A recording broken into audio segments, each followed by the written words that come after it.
Hey, David, how you doing today? Great, Dustin. How are you, man? I'm excellent. It's great to be speaking with you.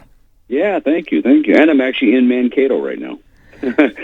Yeah, that is definitely one thing I wanted to ask you. I know you're going to be here tonight. First, I want to ask you about the new album here, Sleeping Giants. Can you tell the listeners a bit about it? Sure. Well, Sleeping Giants is a culmination of about 25 years of songs that I've written.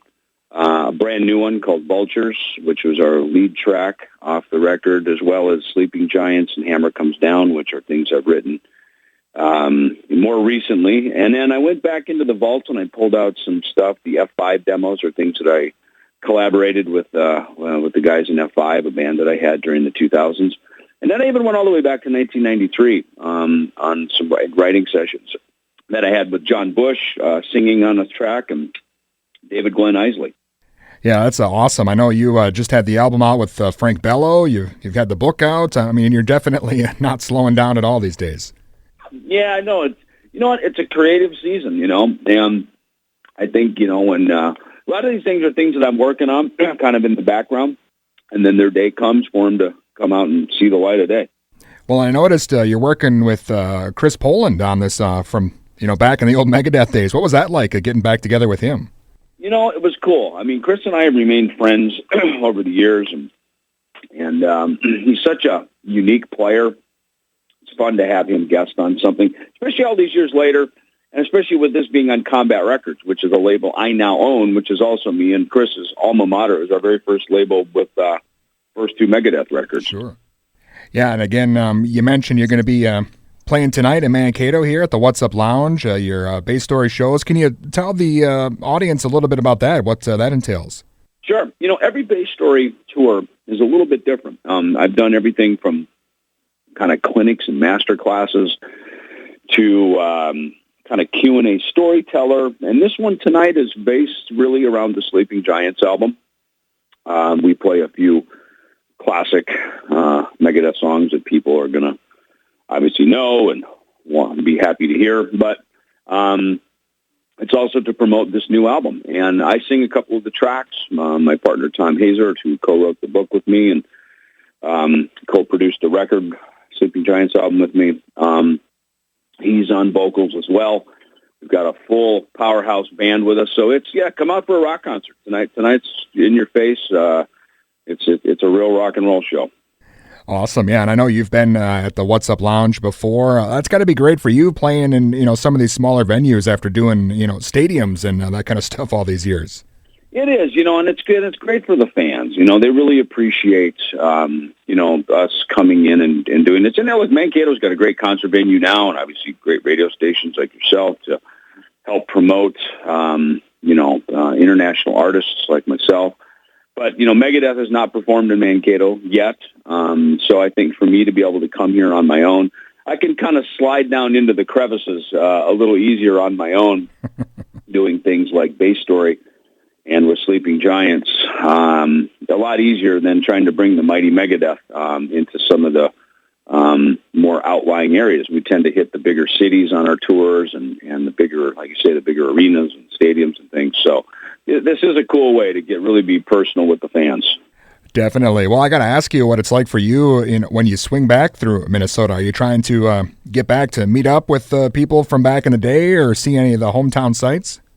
This trip I'm not actually. I've been back here quite a bit, and I usually try to, head down to Jackson, Minnesota, where I'm from. This trip I'm not going to be able to get down there, but it's was up in St. Paul last night, so I got to see some of my friends who now live up there.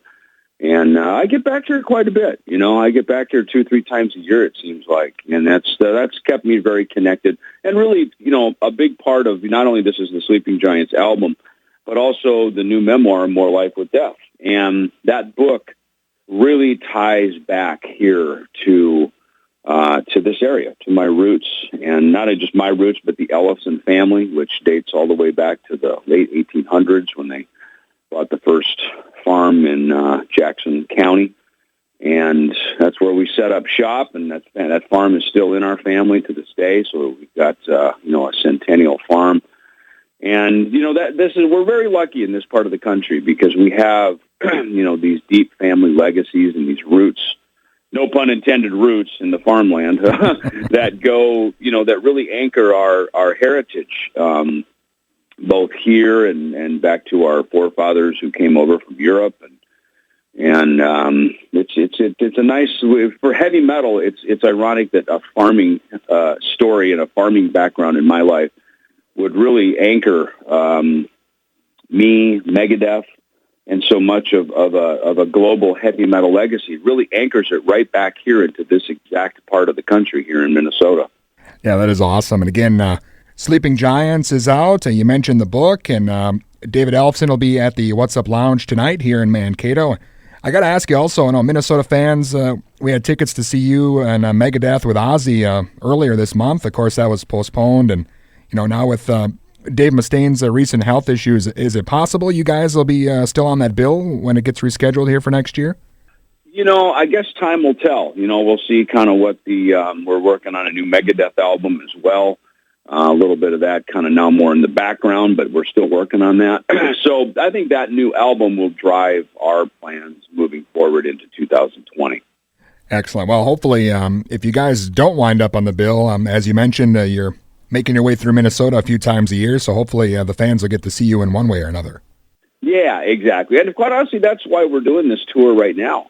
Is originally we set the downbeat and the release date of the book and the album because we're going to be on the Ozzy tour. So that was part of the promotional strategy to come around the country and be able to talk about the book. So in a maybe serendipitous way, the Ozzy tour postponing actually put me kind of up to bat first here with. Putting a real band together, a full band to come out and do this Sleeping Giants Bass Story tour and to really be on a full-blown national concert tour this summer. So will you have, I'm assuming, copies of the album Sleeping Giants? Will they have the book with you as well tonight at Mankato? Yes. Yep. We got the book. We got copies of the record. We've got merchandise, T-shirts, all kinds of great stuff. Awesome. Well, yeah, I wish I'd have known you were here in town already. Maybe we could have just did this in the studio, but it's great to have you on, definitely. Yeah, no, I appreciate it. Yeah, it's kind of the rolling pop-up David Ellefson shop. Everywhere we go right now, it's a lot of fun. Well, yeah, before I let you go, can you give the listeners here the details on where they can pick up your coffee? Sure. EllefsonCoffeeCo.com is where you can order it online. And we also have the coffee shop down in Jackson, Minnesota, which is inside of Cat's Hog Heaven on 2nd Street, which is essentially the main street of Jackson, Minnesota. Awesome. Well, again, David, it's always great speaking with you, and I love that you're keeping it real here as far as your Minnesota roots and getting back through here. And, again, looking forward to seeing you tonight at the What's Up. Cool. Thanks, Dustin.